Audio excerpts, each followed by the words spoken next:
चुनाव आयोग सूचना आयोग का एक निर्णय आया है। उस निर्णय को लेकर के अलग अलग तरह से अलग अलग रूप में देश भर में प्रतिक्रियाएं मिल रही हैं। कई राजनीतिक पार्टियों ने भी इस पर अपनी प्रतिक्रिया दी है। भारतीय जनता पार्टी और एनडीए व्यापक चुनाव सुधारों के हमेशा पक्ष में रही है। 1999 में श्री अटल बिहारी वाजपेयी जी की सरकार ने चुनाव सुधारों की प्रक्रिया शुरू की थी, जिसके तहत कि एसेट लायबिलिटी, क्रिमिनल रिकॉर्ड और पारदर्शी तरीके से चुनाव में जाने वाले उम्मीदवारों का लेखा जोखा देश को मिल सके। और आज भी उस चुनाव की सुधार की प्रक्रिया का नतीजा है कि बड़े पैमाने पर चुनाव में सुधार हुआ है। अभी भी चुनाव सुधार की प्रक्रिया चल रही है, हम उसके पक्ष में हैं। बड़े पैमाने पर अभी भी चुनाव सुधारों में बदलाव की ज़रूरत है, लेकिन सूचना आयोग का एक फैसला आया है जिसके तहत कि राजनीतिक पार्टियों को अपनी बैठकों की, उस बैठकों में चाय पानी के खर्च की, सभाओं में कुर्सी से लेकर के मेज़ तक की जानकारी और पार्टी की आंतरिक बैठकों की जानकारी भी सार्वजनिक करने का आदेश दिया गया है।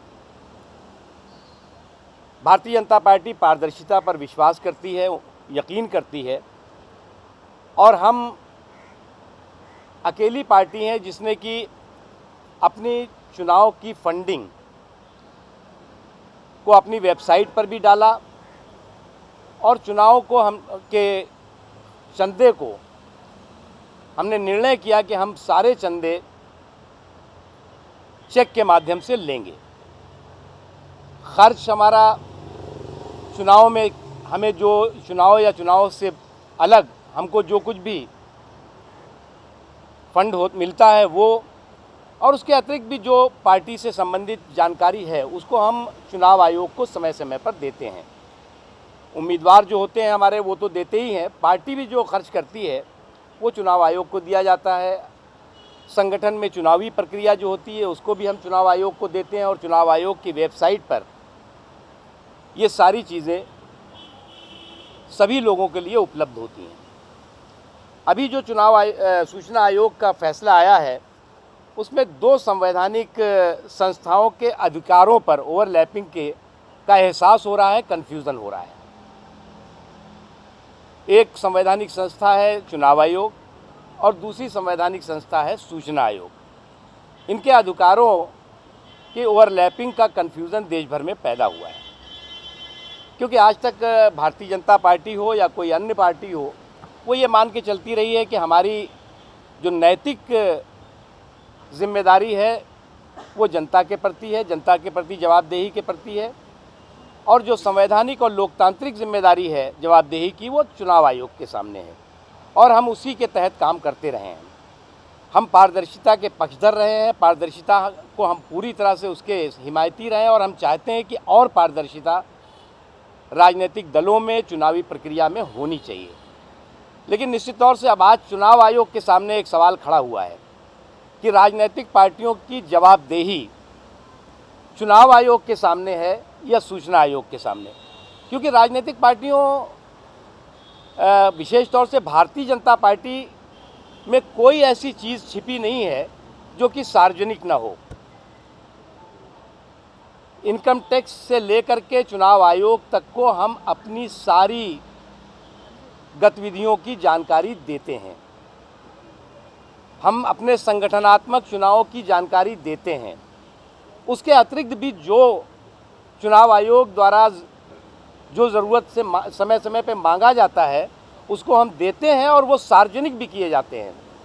उसको कोई भी व्यक्ति कभी भी हासिल कर सकता है।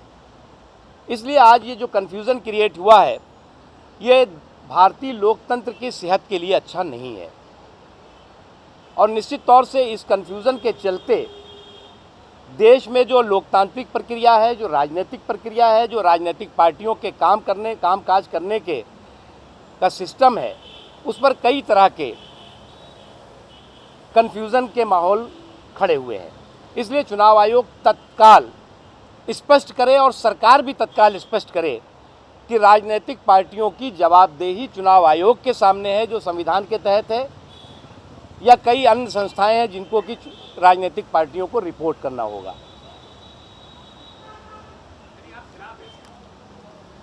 देखिए, आज सवाल यहाँ ये पैदा होता है कि ये कन्फ्यूज़न है, और निश्चित तौर से ऐसा कन्फ्यूज़न की राजनीतिक प्रक्रिया, जो लोकतांत्रिक प्रक्रिया है, उसको नुकसान पहुंचाने वाला। इसलिए हमने एक अध्ययन के लिए कमेटी बनाई है, और उसका ये पूरे के पूरे जो सूचना आयोग के निर्णय का अध्ययन भी हम कर रहे हैं, और उसका जो उपयुक्त रास्ते से जवाब होगा देंगे। लेकिन अभी जो सबसे बड़ी रिस्पॉन्सिबिलिटी कंधों पर है, वो चुनाव आयोग के कंधों पर है।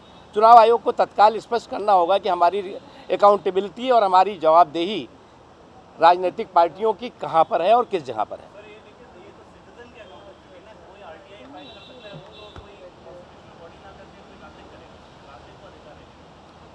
जब कोई आरटीआई फाइल करता है तो वो चुनाव आयोग के सामने कर सकता है, और चुनाव आयोग उसकी जानकारी दे सकता है।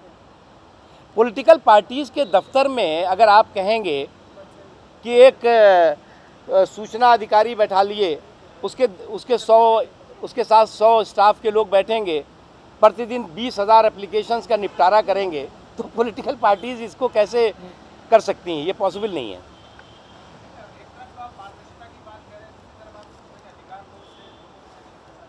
जी, हम बिल्कुल अधिकार को नहीं छीनना चाहते हैं, तो हम तो पूरी तरह से और अधिकार पुख्ता हो और मजबूत हो, इसकी बात कर रहे हैं। हम तो ये कह रहे हैं कि भैया हमें बताओ कि हम किसके प्रति अकाउंटेबल है। हम चुनाव आयोग के प्रति अकाउंटेबल है, हम सूचना आयोग के प्रति अकाउंटेबल है, या कोई और संवैधानिक संस्था हो उसके प्रति अकाउंटेबल है। हम आप बता दो, आप सब जगह हम लेकर के घूमेंगे।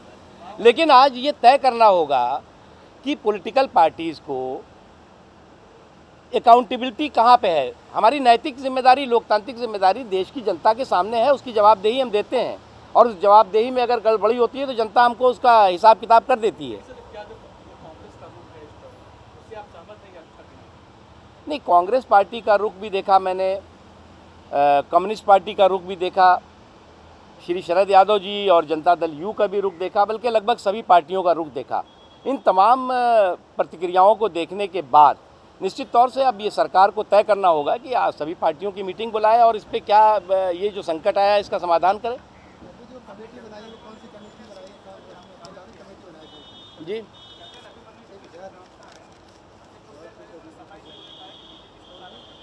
नहीं, उन्होंने ये नहीं कहा। अभी मेरी बात हुई, उन्होंने ये कहा है कि हम पारदर्शिता के पक्ष में हैं, हम चुनाव सुधारों के पक्ष में हैं। किसी भी तरह से, किसी भी रूप में पारदर्शिता हो चुनाव में, इसके लिए हम हमेशा प्रयास करते रहे हैं और आगे भी करते रहेंगे। नहीं तो हम भी अपोज नहीं कर रहे हैं ना, लेकिन सवाल खड़ा हुआ है आज देश के सामने।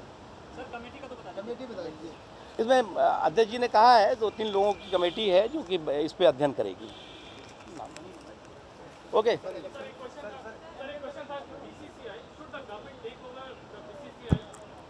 मैं उस पर, हाँ बताइए।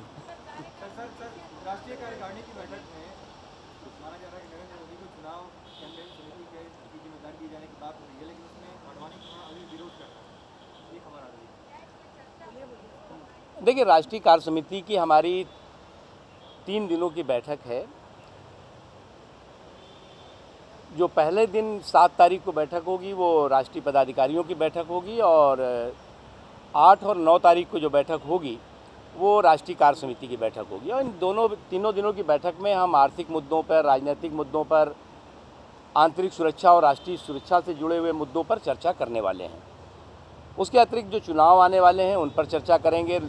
और मुझे जो दिखाई पड़ रहा है, पार्टी को और पूरे देश को जो साफ दिखाई पड़ रहा है कि लोकसभा के चुनाव भी करीब आ गए हैं, और लोकसभा के चुनाव भी इसी वर्ष हो सकते हैं। तो इन तमाम मुद्दों पर, चुनावी रणनीति पर, चुनावी तैयारियों पर चर्चा होगी, और इन चर्चाओं में तमाम चीज़ें जो हमारी आने वाले दिनों में कार्यक्रम होंगे, आक्रामक और आंदोलनात्मक कार्यक्रम होंगे, अभियान होंगे, इन तमाम मुद्दों पर चर्चा भी होगी और इसकी रणनीति भी बनेगी।